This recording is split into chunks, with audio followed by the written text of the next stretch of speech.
I want to begin with what we mean by sustainability. I think we mean more than just physical endurance. It's one part of it. What we mean, I think, may be what William Faulkner meant when he said in his Nobel Prize speech 60 years ago that humanity will not merely endure, it will prevail. So I believe the first principle of the roadmap, if you want to call it that, is collaboration. Utilities and industry and environmentalists and academia and researchers all need to work together. The second principle of the roadmap that I like to think about, and it was touched on already this morning, is innovation. In order to have a sustainable energy system and a low-carbon society that doesn't melt the polar ice caps and make Long Island a lot smaller, we're going to have to work a lot smarter and, again, also work together. I'm an engineer, went to City College a lot of years ago. So to me, that means we have to work to create much better, more capable tools for every part of the energy value chain. We need more technology innovation in the next generation than what we have seen in the last century. You hear a lot about the smart grid. I'm not sure people really know what it means, the definition of it. But I think if you want to think about the need for technology development, it's really going to be critical to accelerating the transition to a sustainable low-carbon society and implementing what we talk about as the smart grid. There are also significant investments in educating the customer and training employees, all important parts of this transition.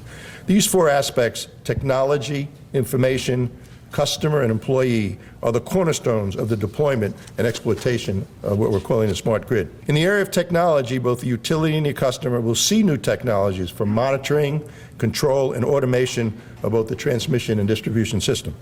There will be advanced metering technology at the level of the individual user. The building or building tenant and the customers will be educated on how to utilize this information. So if we don't educate the customers, it's really not going to work, in my opinion. Network sensors will report in real time on usage and grid conditions.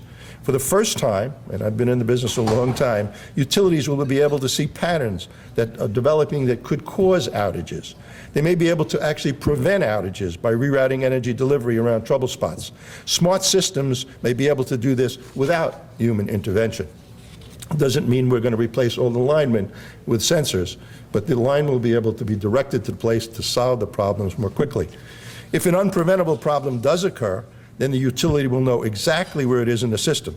As you know how it is now, you have to wait for the customer to call to tell you that the lights went out, and then employees have to figure out where to go. We want to also train the employees to maintain those new technologies. On a broader basis, another critical element of the smart grid will be integrating alternative and renewable resources of the system. Perhaps the most important component in implementing the smart grid, as I said, will be the customer.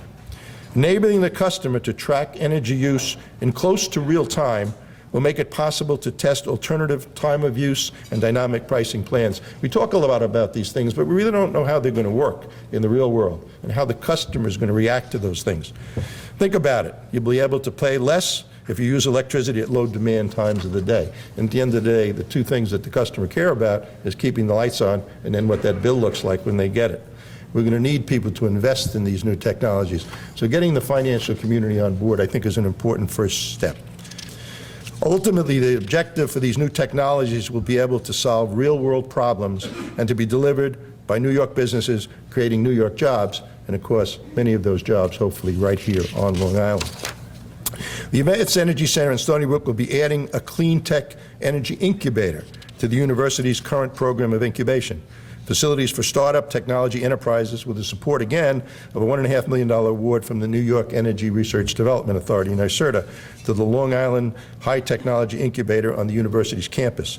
The new incubator's facility will be located in the Advanced Energy Center building. The incubator program will provide both technology and business development assistance to mentor entrepreneurs, helping them establish successful enterprises to bring their renewable and clean energy technologies to market. But I really think this is the most exciting time I've seen in the energy industry. And I'm privileged to be in a position where I hopefully can push for the changes that we'll need and move the state, and particularly Long Island, in the right direction.